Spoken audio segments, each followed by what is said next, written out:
मी जिल्हा परिषद मराठी उच्च प्राथमिक शाळा सावखेड नागरी या ठिकाणी उच्चस्तरीय मुख्याध्यापक म्हणून काम करतो आणि या शाळेच्या सुशोभीकरणासाठी गावकऱ्यांच्या वतीनं खूप मोठं सहकार्य या शाळेला मिळालेलं आहे आणि या माध्यमातून शाळेची परसबाग सुंदर असावी, शालेय परिसर सुंदर असावा या निमित्तानं लोकवर्गणीतून या शाळेमध्ये विविध कामे करण्यात आली।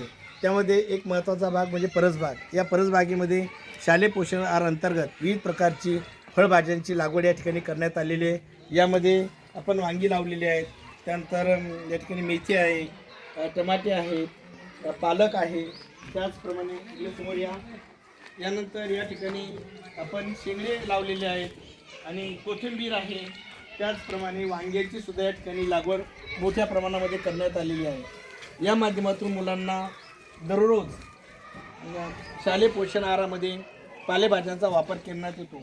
त्याचप्रमाणे शेंगडे सुद्धा या ठिकाणी आहेत, त्याचप्रमाणे या ठिकाणी गोबी आहे, या गोबीमध्ये सुद्धा फुलगोबी आणि पानगोबी, फुलगोबी आणि पानगोबी सुद्धा या ठिकाणी आहे। त्यानंतर टमाटे आहेत, त्यानंतर या परसबागेचं हे संपूर्ण रोज याला पाणी दिलं जातं आणि ही परसबाग ही सेंद्रिय खतावर आहे। यामध्ये कोणत्या प्रकारचं रासायनिक किंवा रासायनिक फवारणी केल्या जात नाही।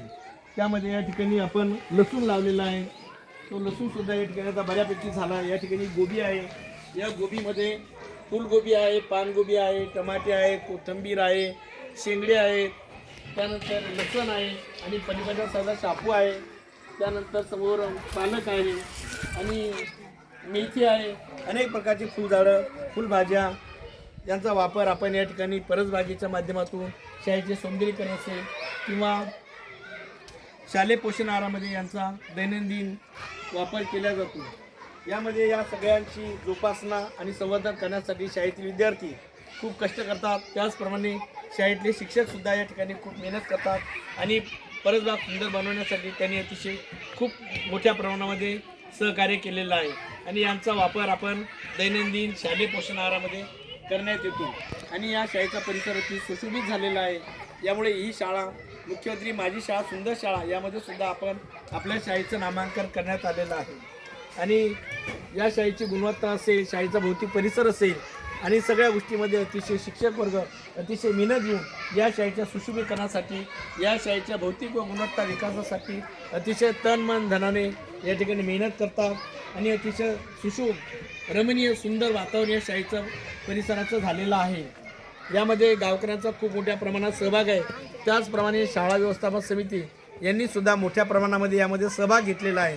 शाळा व्यवस्थापन समितीचे अध्यक्ष दिलीपभाऊ जायबाई, त्याचप्रमाणे ग्रामपंचायत सरपंच ही सगळी मंडळी या शाळेच्या भौतिक विकासासाठी अतिशय मेहनत घेतात। या शाळेमध्ये स्वच्छ पिण्याचं पाणी आहे, यामध्ये आरो फिल्टर आहे, त्याचप्रमाणे मुलांना सर्व प्रकारच्या सुविधा वर्गखोल्यामध्ये सुसज्ज आहेत।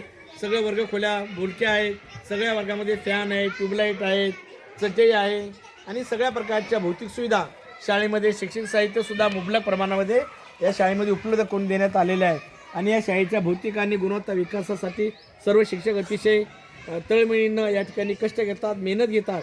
या सर्वांचे मनापासून खूप खूप धन्यवाद।